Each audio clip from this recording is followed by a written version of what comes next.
Hey there, my name is Aaron, and I have food. And today we're making some CarnitasTacos. Let's get into it. First thing you want to do is get out a big bowl. I'm going to throw in all our meat and seasonings all together. Now carnitas meat you can buy by itself, or you can get a pork butt roast and cut up into small pieces yourself. But I'm going with the more convenient route today.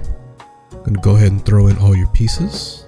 First thing I'm going to use is a few shakes of red wine vinegar. Give it a nice tangy flavor. Then I'm going to use some freshly ground black pepper.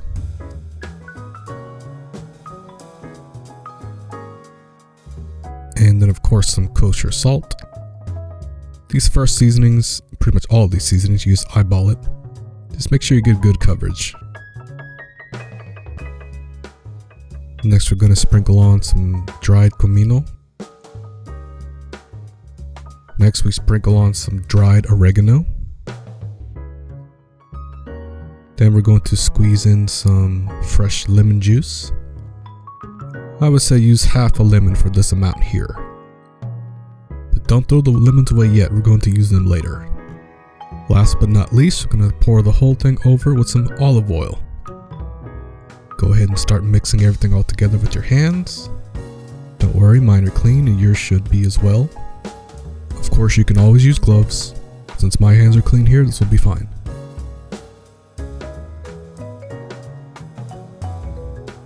Now it's time to break out the Dutch oven. And we're going to heat it up and pour a little bit more olive oil.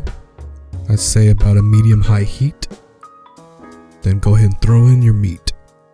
Now throwing in small bits of meat like this, it's like cooking bacon. You don't want to toss and turn and flip all over the place. Let them sit by themselves so they can brown up and cook on one side. And you can mix it around here a bit.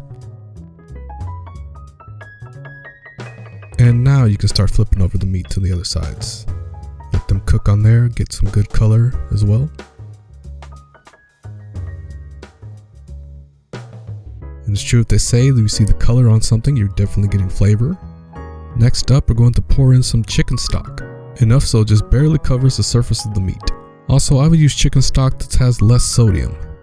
We don't need too much salt here if we already seasoned the meat. Then go ahead and mix that around, scrape up the bottom of the pot. Those brown bits give that extra flavor. Alright, with the chicken stock now in there, we're going to let it come to a boil. But to add even more flavor, we're going to get a couple of cloves of garlic, break them up and throw them in there as well.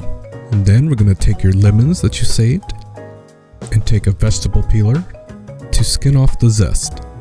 Again, use half of the lemon zest here, and that'll just lighten up the flavors a bit. Sorry, I forgot to mention earlier that you should preheat your oven to 375 degrees.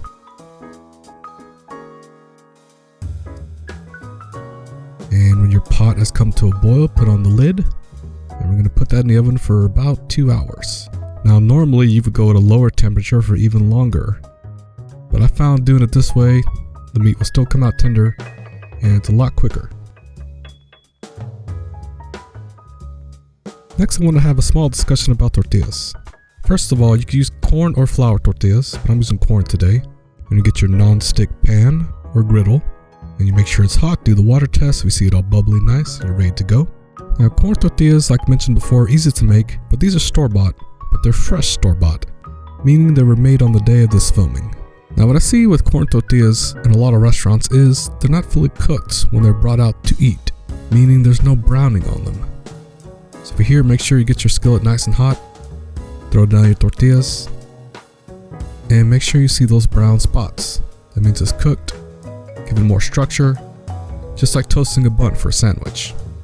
Alright, now it's time to assemble. I'm going to take out the pot from the oven, and you'll see here that all of the liquid has been reduced.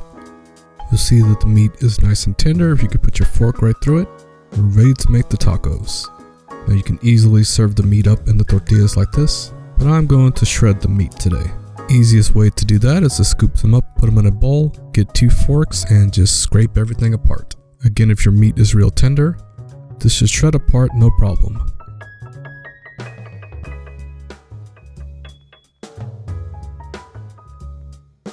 Alright, gonna lay down the corn tortillas here. Then we're going to lay down the meat. You can put less or more than what I'm doing here, totally your choice. Now for extra toppings, you can put down cilantro, cheese, onions, but let me show you something here. First thing I'm going to do is lay down some slices of avocado. You can season the avocado if you like, or use guacamole, but I'm fine with just this here. And then next is pickled red onions. I love pickled red onions, very easy to make, very good on tacos and hamburgers and other things as well. And that's pretty much it. The meat has a good citrus flavor. The pickled red onions just adds to the tanginess, and the avocado just adds more textures. And with that, the tacos are ready to eat. Hey guys, thanks for watching. Like, subscribe, and please comment on any future recipes you'd like to see in the channel. Thank you.